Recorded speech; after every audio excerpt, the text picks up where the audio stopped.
And so that was one of your findings, that people really dislike the media. Yeah, yeah. And in fact, well, going in, we knew this, but we didn't realize it was even this strong. And we ask them questions. How do you feel about the media?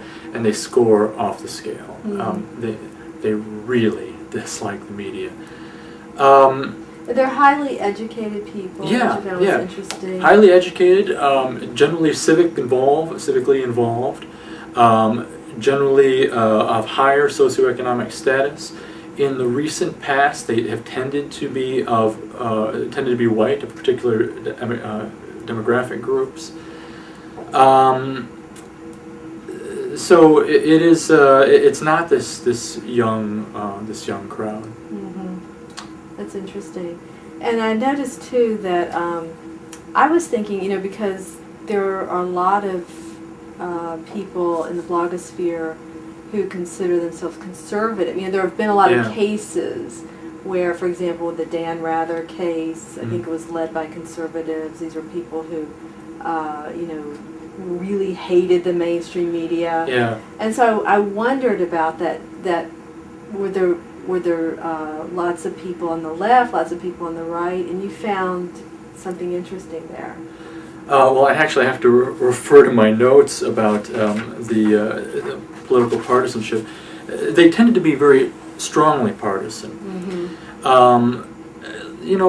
Early on, and by early on in the blogosphere, I mean 3 or 4 years ago, there was a sense that the blogosphere was dominated by liberals. And people all the time wrote about how what they felt was that the internet was the liberal medium and talk radio was the conservative medium, still driven by Rush Limbaugh, frankly, and others like him. I think that division is less clear now. You could still make the argument, but it's much mushier. I do think that there's a bit more energy in the liberal blogosphere online. But that's fading too, as more people get online, as more conservative bloggers appear. So it's harder in going into the 2008 election to say liberals are here, this medium, and conservatives are here with this other medium. I think students are interested to learn, and we've done some reading in our class, that people, you say it's a small population, but this is a population that before was shut out and now has a voice.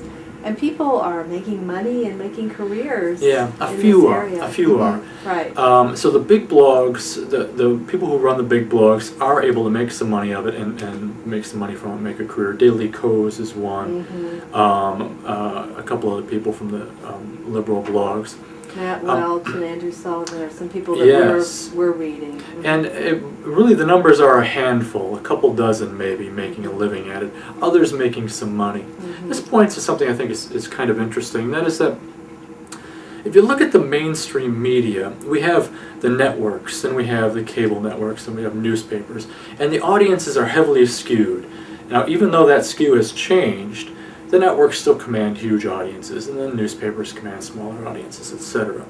So it's lots of people to a fairly small set of outlets, even though there are lots of other outlets that come in with smaller audiences. Now the blogosphere, the political blogosphere, has thousands and thousands of sites, many, many sites out there. Yet the audience does skew the same way. So the top 50 blogs, political blogs in this country, are attracting 95% of the traffic. So this is, first of all, this is 50 outlets for information that didn't used to exist. I think that's great. And then there are 100 more who are getting pretty decent levels of traffic.